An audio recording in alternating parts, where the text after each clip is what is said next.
Aquarius, hello there, my beautiful friends. We're going to do your general tarot reading for early October 2025. Thank you so much for joining me today. You know, I appreciate each and every single one of you. So let's get right down to business, as always, and start you off with an oracle card here, just so we can dip our toes in the energy and see what's happening for the lovely Aquarius collective. Hope you're all doing fabulous and fantastic, my friends. Let's get it going here. My guide, spirit team, talk to me. What do we got for Aquarius, please? What energies, messages, insights can we take a little peek at? It's a beautiful time of year. And yeah, we're just going to take a real quick look at this first card. Then we'll get into the full reading itself. At the very end of the reading, I'll pull you a bonus card from the Shadowland Tarot, just to see what might be in the shadows or what shadow work you can lean into, which is always interesting. But let's get it going here. Let's rock and see what we got for Aquarius in early October. What's the vibe here? Let's get this first card out nice and quick, please. There we go. Ask and you shall receive. Okay. I mean, the High Priestess-esque type of energy showing up here. And this card might not look like much, but there's a lot of in-depth symbolism showing up here with this lady and her crystal ball. And it just screams High Priestess energy to me. Even though this isn't a tarot deck, she has a lot of the similar archetypes showing up here, which could be really great for some of you. But before we fully dive into that, if you're new here, I'll be speaking about the October subscriber surprise towards the end, so you might want to check that out. And also, if you could kindly illuminate that like button by tapping it right on its third eye, you know I'd greatly appreciate it. But enough of the promo, back into the reading. Let's talk more in depth about this card.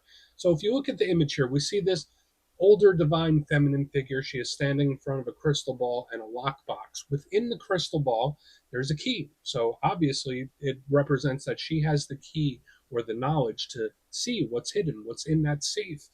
She is privy to information that other people are not. So she is huge to me when it comes to intuition. Because remember, the High Priestess energy, it rules over psychics, intuitives, and tarot readers, and it's all about your intuition. So for some Aquariuses, there might be situations that are going on right now where Spirit's like, hey, maybe just go with your gut on this one, Aquarius, especially if you've been having certain feelings nagging at you. For another portion of you, this could just be secrecy or hidden type of energy. So I can't wait to see what shows up within the reading itself, because usually, as mentioned, the High Priestess shows that there's more than what it seems, or there could be something hidden, a hidden aspect to whatever it is you might be dealing with. And I always have to mention, when this type of energy shows up, whether you're an energetically sensitive person or not, this tells me for the Aquarius collective, your empathy is going to be heightened. So you might be feeling things that aren't quite yours, feeling the feelings of others, feeling the energy of spaces. So it's very important to protect your energy in this time. We're going to let her chill out over there. Let's get into tarot. And yeah, I always say that first card, it doesn't make or break the reading. It's just a footnote. So let's get you 3 tarot cards in the upright. Then we'll get into that intuitive juiciness. Shuffle it up one time here for Aquarius. What do we got? And while we get this deck shuffled up and ready to go, let's talk about last week's reading. It was titled A Big Ending. Now, not every ending's a bad ending, and life is all about new beginnings and old cycles ending and going out. And that's kind of what I saw. So for some of you, maybe that's not the case, right? Totally cool. But to me, like for a lot of Aquariuses, there was something culminating or something coming to a head.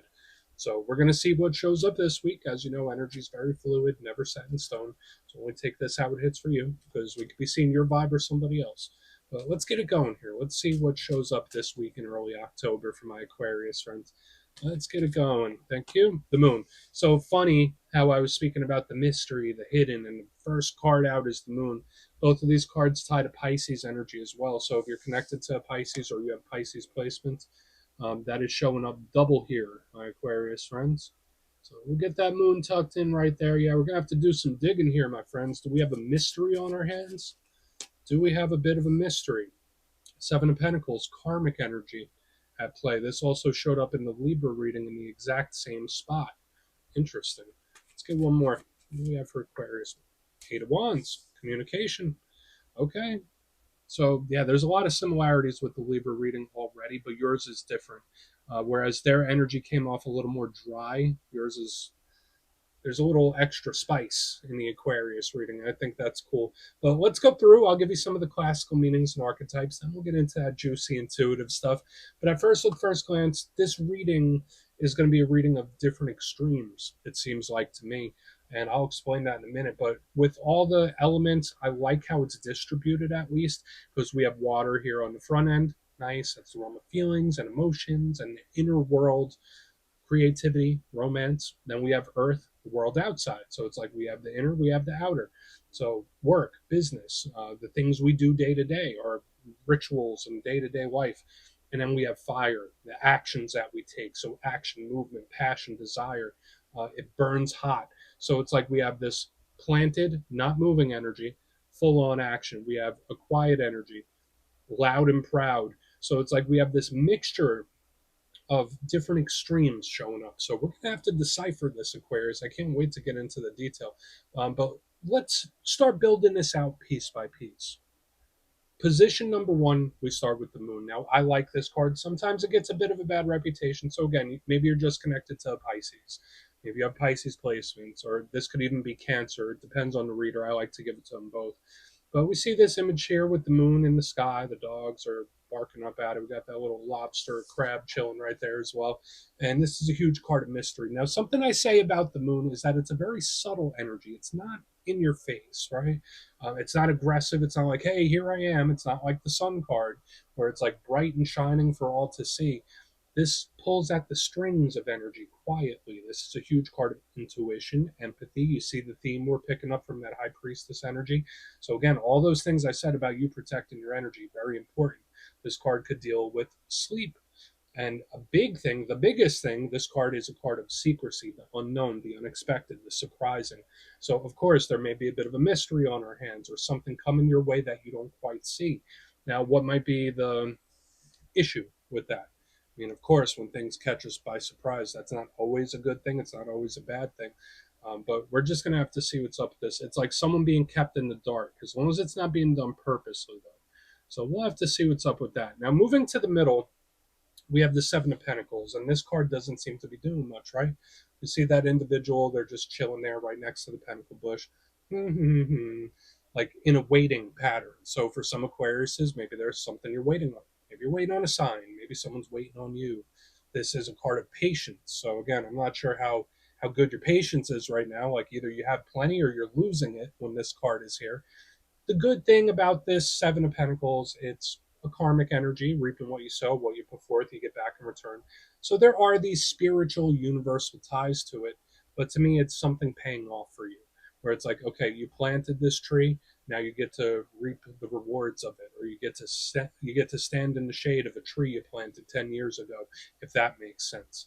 So I like it for that. There could be something that pays off for you, but again, at the same time, it could just be karmic, someone reaping what they sow. So as you can see right here in the front, we have a very quiet, not much happening type of energy all up here in the front. When we get to the back, it completely changes. We have the Eight of Wands, one of the fastest moving, most fiery cards in the whole entire deck. It's probably one of the quickest ones. It's right up there with the Chariot. It's explosive, it's fast, it's aggressive, it's in your face. So it's everything that these are not. Whereas this one is subtle and hidden, this one is in your face and honest. Like it is very explosive. Now, the good thing about it, yes, it could be conversations, communications that go back and forth. So again, like with all this quiet and then this coming in, it's like, whoa, all right, that picked up quick, or business picked up real quick. I like that. But there's an unpredictability to it, right? So even though this energy up front is very quiet and maybe a little stale, this one is like, well, you never know what you're going to get. It's like I don't know what version I'm going to get with this, because it can be explosive. So we'll see if it's communication or an action. But yeah, we got some differences in energy showing up, which doesn't have to be a bad thing. But I want to dive deeper on all of it, Aquarius. Let's do it. Let's jump in and clarify. Okay, let's get a good shuffle here for my Aquarius friends. What's happening, please? What do we got for Aquarius? And yes, this is where I go intuitive with the message, which means I just tell you how it feels to me. So feel free to do further research or rely on your base knowledge of tarot, because as you know, every single reading is about the reader's interpretation, and I'm just giving you mine. Let's go in on the moon. Oh, and yes, if you're a reader yourself, please feel free to play along. That's why the box is here. If you're feeling any messages you want to give to Aquarius, you could drop it in the comments. I don't mind at all. All right, let's get this moon going. What is this subtle energy about? Okay. So we do have the world in reverse underneath this moon. Now, this could be one of two things. To me, sometimes like you feel something coming where it's like, I know, I feel it in there. I know this is going to happen.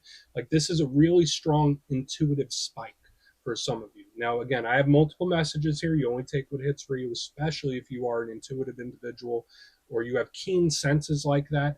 Trust your gut, because this could 110% be the universe giving you a heads up before something actually materializes and happens, where it's like, I know it, I know it's going to happen, and then it does. Now, I'm not saying that's a bad thing. That could actually be a good thing for some of you, especially with a little foresight and foreknowledge. So I think this could be good. And then for another portion of you, this could be something returning out of nowhere, right? Because we have the world. Usually, this is a card similar to last week, where it can represent cycles, closing things, ending, a completion. When we see it in reverse underneath the moon, it could be a surprising or unexpected return. Okay, so I'm not sure if you feel that coming or not. Again, these could be two separate things, um, but I feel like either this is your intuition telling you, like, hey, Aquarius, strap in, or this is an unexpected or a surprising return of someone or a situation. Could be either or. Could be both for some of you. Let's keep moving.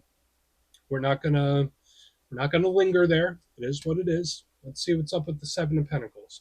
And it's even more spiritual energy. All of these cards here are spiritual and karmic in nature. The only one that's not is this Eight of Wands on the back end. But again, this is a card of physical world manifestation. But let's see what's up with the seven. Why is the Seven of Pentacles here? Thank you. Okay. All right. So this is somebody that seems to be holding themselves back from something, and it is driving them up a wall, mad, driving them crazy. Again, it might not seem like it, but when I see the Seven of Pentacles with the Ten of Wands, it's like, I hate waiting. I hate not doing anything. I need to do something. And it's like, I feel like I'm trapped in some sort of way. So again, I'm not saying it's you, but to me, it's someone that feels like they have to refrain from doing something, but they really, really don't want to. That's just how it feels. Now, the Ten of Wands, Seven of Pentacles, I could give another message for some of you, please. If your energy levels are low, if you've been having any health issues recently, when I see the Seven of Pentacles with the Ten of Wands, you might need a rest or a break of some kind. Where Spirit's like, listen, Aquarius, be kind to yourself, be nice to yourself, give yourself a minute, and take care of yourself. I know that message is totally different, but at the same time, when I see the Seven of Pentacles and the Ten of Wands, it's like, I'm waiting and I hate waiting, or I'm refraining from doing something and I don't want to wait. I don't want to refrain myself. I want to do something. So that's just how it feels to me. Take it for what it's worth. I know that's a specific type of message, but we're going to keep moving. For another portion of you, that might just manifest as your patience being a little low. Okay, like with this. If we take all the other stuff away, Seven of Pentacles, Ten of Wands, it's like, oh, I'm impatient. I'm very impatient right now. Like, I want what I want now. I want it yesterday. Let's see what's up with the Eight of Wands. Again, no judgment here. I'm not saying whether that's a good thing, bad thing. It is what it is. But why is that Eight of Wands in the mix? Thank you. Yeah, just explosive. I mean, the Two of Wands in reverse is very much an unplanned type of energy, where it's like, all right, well, this energy can only hold itself back for so long. It can only build those walls and hold those walls up for so long. Because the Two of Wands to me is a card of strategy and planning. This is how I'm going to do it. I'm going to do this. I'm going to do that. And then next I'll do that. When it shows up in reverse, all the plans go out the damn window. So when I see the Eight of Wands with the Two of Wands in reverse, either one, it's an explosive talk where it's like, screw it, I'm going to say it. So for some of you, you might have a hard time biting your tongue in this time, where it's like, screw it, I don't care what they think, I don't care what they say, I'm going to say what's on my mind. A talk in that realm. Or this could be someone making a move. Like I've been saying here in the middle, this feels like someone refraining themselves, stopping themselves. No, maybe I shouldn't. But they hate it. And then when I see the Eight of Wands, Two of Wands in reverse, it's like, screw it, forget waiting. I'm doing this. I'm doing what I want. So it's either an explosive talk or explosive action. You got a lot of stuff here, Aquarius. Lots of fire kicked in on the back end with the spiritual stuff.